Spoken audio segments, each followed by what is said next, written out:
Hey guys, it's nearing the middle of July, and I'm up here in northern Michigan in Zone 4B. Thought I'd give you a quick tour of the back garden. I call this the back garden because it's shaded and it's in the back. So I use my shade-loving plants that are back here. So we've got a lot of lettuce, and I actually had some extra tomatoes, and they seem to be doing just fine back here, which is exciting. I've got my broccoli, my cauliflower, purple cabbage, and purple cauliflower, and we've got trying out some calypso beans this year, so just a few of them just to see because they look like little orcas and they're the cutest little things, so I wanted to just do those for fun.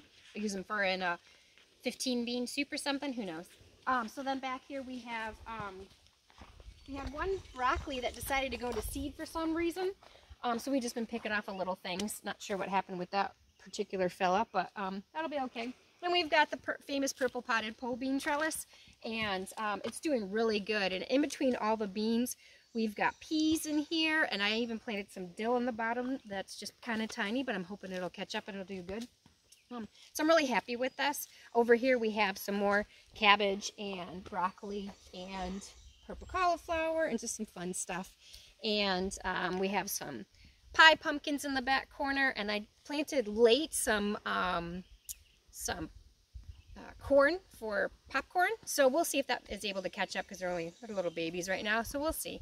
But they can stay long and dry out on the stalk and stuff like that. So that's what we've got going on back here.